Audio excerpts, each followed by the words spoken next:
if he don't like the organization, if he doesn't respect the organization, but you bring him back and insist on him playing for the organization, you are begging for trouble if you are the Houston Texans. So to me, you know what? A comparable or equitable compensation or something close to it in age, in numbers, etc., even in ability, would be Dak Prescott. And that's why I say the Houston Texans. Yeah, I mean, I thought a couple weeks ago I mentioned that wouldn't be a bad swap, actually. I mean, they can't trade Dak at the moment because they need to sign him to a contract in order to trade him. But I think that makes a lot of sense, actually. And I'm not talking realistically, guys, because I get it. There are salary cap considerations, and the Patriots don't have a lot of room and all that stuff. I'm just saying, one thing Bill Belichick's got to know by now, we're talking about who should try to pry Dak away, is that the days of being able to compete year in and year out for a championship and your quarterback is a game manager seem to be gone. You know, Tom Brady proved the Cliff theory wrong because he showed he's still elite. 40 touchdowns, not a lot of interceptions, came throughout the playoffs. Look who's winning Super Bowls. Nick Foles notwithstanding, who played out of his mind, by the way. And Carson Wentz got a lot of the way there. Patrick Mahomes wins Super Bowl. Tom Brady wins the Super Bowl. Aaron Rodgers gets to the NFC championship game. He's not going to be able to do it with a second-rate quarterback. And Cam may still be good. Like, let's see when he doesn't have COVID and he's not coming off surgery and all this stuff.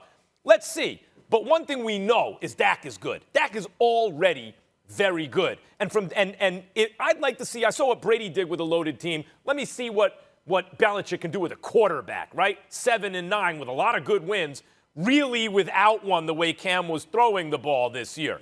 And from Dak's point of view, he's in a kind of dysfunctional place. He's in a circus. He's in a carnival.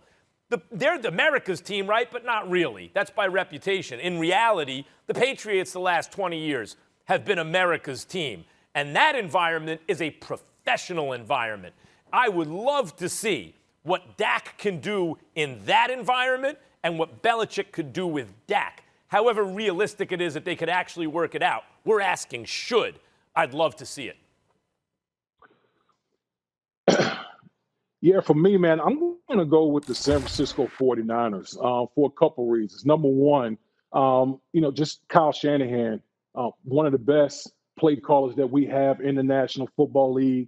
His ability to squeeze out the most out of a quarterback and put a quarterback in the best position possible. I don't know many offensive-minded coaches that have the requisite skill set that Kyle Shanahan has with quarterbacks. I mean, you could go down the list, whether it's Matt Ryan and RG3 with the Washington football team going back a little bit. This man knows how to put quarterbacks in great positions.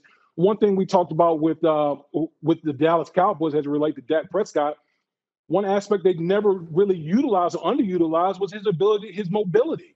And in the Kyle Shanahan offense, that's a skill set that is utilized on rollouts and bootlegs and all those RPOs, all those things that you see the modern quarterbacks are doing today.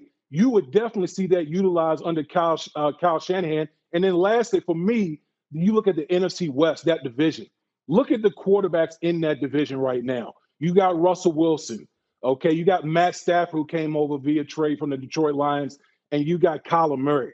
Okay, the one thing you look at, Jimmy G was good, but he's not good enough to elevate the San Francisco 49ers to that level where we think, oh, they're a Super Bowl contender. You put Dak Prescott in that offense with Kyle Shanahan and the pieces that they have offensively, now we're talking about the San Francisco 49ers legitimately being one of those top teams in the NFC conference. Yeah, I agree with that. I mean, Deshaun Watson gets to San Francisco, and you talking about Nick Bosa getting back. You talking about Deebo Samuel being healthy. Mm-hmm. You talking about Monster and those crew and their running back crew getting together with Kyle Shanahan calling plays. I definitely think their defense is going to be back on top. Although I would tell you, losing Bruckner in the offseason after the Super Bowl, and I think, where did he go? Indy? If I remember correctly, he went to Indianapolis. Yeah, he's in Indianapolis. That was a tremendous loss. They should not have messed with that front four at all. They should have made sure they kept them brothers intact to make sure their defense remained as ferocious as it was. Now, they were still good this past year, despite their troubles. but still in all, if you had left them intact and Bosa had never gotten injured, the 49ers are monsters, no question about it. So Deshaun Watson going there is a gimme. I just don't think that equitable compensation would include Jimmy Garoppolo. I don't think Garoppolo is in his class. I think Dak Prescott is. That's the difference. Thanks for watching ESPN on YouTube. For live streaming, sports, and premium content, subscribe to ESPN+.